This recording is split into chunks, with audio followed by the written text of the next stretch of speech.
സമാധാനവും സർവ്വനന്മയും. നിങ്ങൾ കേട്ടുകൊണ്ടിരിക്കുന്നത് സായം പോഡ്കാസ്റ്റ് സീരീസിലെ ഒരു എപ്പിസോഡ്. ഞാൻ കപ്പുച്ചൻ സന്യാസ വൈദികനായ ജയന്ത് മേരി ചെറിയാൻ. ദരിദ്രയായ ആ വിധവയുടെ സർവസ്വ സമർപ്പണം നമ്മൾ ഇന്നലെ കാണുകയായിരുന്നു. അതിനു മുൻപ് തൻ്റെ വേലക്കാരെ നിക്ഷേപങ്ങൾ ഏൽപ്പിച്ചു കൊടുക്കുന്ന ഒരു രാജാവിനെ നമ്മൾ കാണുകയായിരുന്നു ആ ഉപമയിൽ. ഇതാ നിന്റെ മീന, അങ്ങനെ പറഞ്ഞുകൊണ്ടാണ് ആ സേവകർ പ്രതികരിച്ചത് രാജാവ് തിരിച്ചെത്തുമ്പോൾ രാജാവിൻ്റെ പുനരാഗമനത്തിൽ. ചിലർ അത് വർദ്ധിപ്പിച്ചു, എന്നാൽ ഒരുവൻ മാത്രം അത് കെട്ടിപ്പൂട്ടി വെച്ച് നിക്ഷേപങ്ങളെ നിഷ്ഫലമാക്കി നിലകൊണ്ടു. രണ്ട് ചിത്രങ്ങളും കൂടി നമ്മൾ ചേർത്ത് വായിക്കണം. വിധവയുടെ അവസാന ചില്ലിക്കാശ് പോലും പിടിച്ചു വാങ്ങുന്ന, അവളുടെ ഭവനം പോലും വിഴുങ്ങുന്ന ദേവാലയ വ്യവസ്ഥിതിയെ നാഥൻ ചാട്ടവാർ കൊണ്ട് അടിച്ചു പുറത്താക്കുകയായിരുന്നു. അതുകൊണ്ട് തന്നെയാണ് ദേവാലയത്തിൻ്റെ പെരുമ, ഗ്രാൻഡറിനെ കുറിച്ച് മതിമറന്നു നിൽക്കുന്ന തൻ്റെ ശിഷ്യരെ നോക്കി നാഥനെന്ന് പറയുന്നത്, ഇത് കല്ലിന്മേൽ കല്ല് ശേഷിക്കാതെ നശിച്ചു പോകുമെന്ന്. ലൂക്ക 21:5 മുതൽ.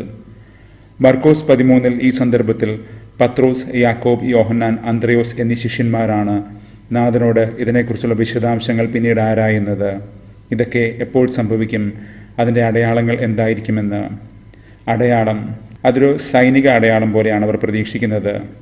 ജെറുസലേം പിടിച്ചെടുക്കാനുള്ള സൈനിക സൂചന, തക്ക സമയമായി എന്നതിൻ്റെ സൂചന. പക്ഷേ നാഥൻ മുന്നോട്ട് വയ്ക്കുന്നത് ഈ ബൃഹത്തായ ലോകക്രമത്തെ തന്നെ അവിടുന്ന് തകിടം മറിക്കുന്നതിൻ്റെ കാഴ്ചയാണ്. യുഗാന്ത്യ വിചാരങ്ങൾ അങ്ങനെയാണല്ലോ നമ്മൾ മനസ്സിലാക്കേണ്ടത്. ഈ ദിവസങ്ങളിലെ ധ്യാനങ്ങളിൽ നിന്ന് അത് നമുക്ക് വ്യക്തമാണ്. മനുഷ്യപുത്രൻ്റെ ആഗമനം. നാഥൻ ആദ്യം വിളിച്ച ഈ ശിഷ്യന്മാർ എല്ലാത്തിൻ്റെയും അവസാനം എങ്ങനെയാണെന്ന് ചോദിക്കുമ്പോൾ അത് നമ്മുടെ ജീവിതത്തിൻ്റെ ആകെ പരപ്പിൻ്റെ സൂചനകൾ തന്നെയാണ്. ആത്മാർത്ഥതകളുടെ വിധിയാണ് നാഥൻ കാഴ്ചവെക്കുന്നത്. ഇന്ന് സങ്കീർത്തനം 96 അതൊരു പൊതുഗീതമാണ്. വൈവിധ്യമാർന്ന ജീവിതാനുഭവങ്ങളുടെ, ദൈവാനുഭവങ്ങളുടെ ഒരു നെയ്ത്തുപലക പോലെയുമാണത്, മൊസായിക്.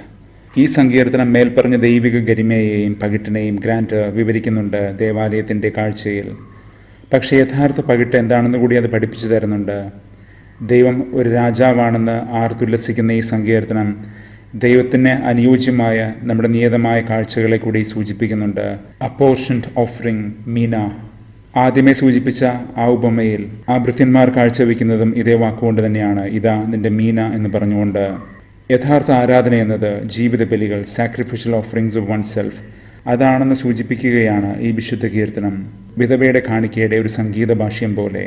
മനുഷ്യപുത്രൻ്റെ ആഗമനത്തിൻ്റെ അനുഭവങ്ങൾ ഇന്ന് വെളിപാട് 14 പകർന്നു തരുന്നുണ്ട്.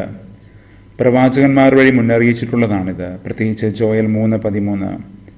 മാത്രമല്ല, മുന്തിരിയുടെയും മുന്തിരിച്ചക്കിൻ്റെയും എല്ലാം വിവരണം യോഹന്നാൻ 15:1-8 വരെ നമ്മെ ഓർമ്മിപ്പിക്കുകയും ചെയ്യുന്നുണ്ട്. ദൈവസ്നേഹത്തിലും ദൈവിക ഉടമ്പടിയിലും നമ്മൾ പാലിക്കേണ്ട ജീവിത വ്യവസ്ഥകൾ, ദൈവവുമായുള്ള ആ സഹവാസം. മാത്രമല്ല, മുന്തിരിച്ചെടിയും മുന്തിരിച്ചക്കുകളുമെല്ലാം ദൈവജനത്തിൻ്റെ സൂചകങ്ങൾ കൂടിയാണ്. ശിഷ്യർ അടയാളമാണല്ലോ ചോദിച്ചത്, സെമേയ. യോഹന്നാൻ്റെ സുവിശേഷത്തിൽ നാഥൻ്റെ അത്ഭുതങ്ങളെ അടയാളങ്ങളെന്നാണല്ലോ വിളിക്കുന്നതും കഴിഞ്ഞ ദിവസം നാം ശ്രദ്ധിച്ചതുപോലെ. അവൻ്റെ ആദ്യത്തെ അടയാളമാകട്ടെ കാനായിലെ വിവാഹ വിരുന്നിലായിരുന്നു. മുന്തിരിയുടെ ഫലങ്ങളെ അഭൗമമാക്കിക്കൊണ്ട്. ഇന്ന് യോഹന്നാൻ കണ്ണുയർത്തി കണ്ടതും വെളിപാടിൻ്റെ അടയാളങ്ങളാണ്.